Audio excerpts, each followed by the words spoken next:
investigation izy mada manandanja ny hevitrano.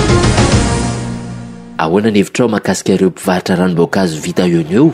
Misotro rehefa tsy maintsy. Ohatra hoe reraderaka eny an-dalana eny dia adino ny rano, jus sotroko izao jus ana papaina, citron.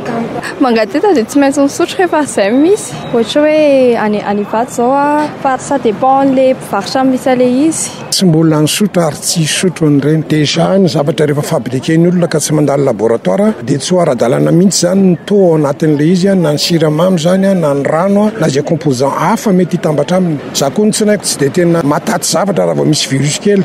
Efa misotro fa tsy matetika. Tena souci izao dia ny fahadiovan'ilay fitaovana ampiasainy zareo dia voankazo tsy lova. Misy an'ilay jus amin'ny efa vitany amin'ny tavoahangy ireny dia indray atahorana sao dia hoe mampiasa an'ilay aspartame zareo.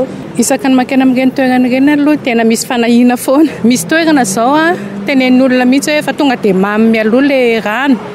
Ny akora ampiasaina, akora tsara, akora vaovao fa tsy hoe ohatra hoe papay efa lo efa tsy lany 3 andro mbola ao anatin'ilay fitoerana iny ihany. Fitoeran-tsiramamy ohatra efa misolitika be. Dia azo proposena koa izay hoe asiana latabatra kely, seza manodidina, zavatra hoe mety hoe mahafinaritra sy miatire olona zany. Hatreto aloha eto amintsika aloha sarotra marina fa tsara hoe mba manana coin kely anankiray izy misy tafo ilay zavatra hipetrahany lamina tsara izy. Déjà ny problème mpivarotra efa tsy hanaovana azy ny gasy mahanitra samy miezaka miaina amin'ny fiainany misurvivre. Siramamy aloha bon iny miankina amin'ilay olona apikely na nasoro kely fa tsy atokisako mihitsy ny hoe ho rano mangotraka na ampangotrahana no ampiasaina eo fa mety rano amin'ny paopy asiany la glace fotsiny. Sotro ampiasaina eo alatsany anaty rano fotsiny. Le kopy afamezan'ny hafa kobaniny fotsiny. Zany rehetra zany dia efa mety miteraka zavatra hafahafa daholo ho an'ny tsinay. Atao anaty vitrina tsara ny zavatra varotana dia atao madio fotsiny dia rehefa madio ange dia misarika olona ianao.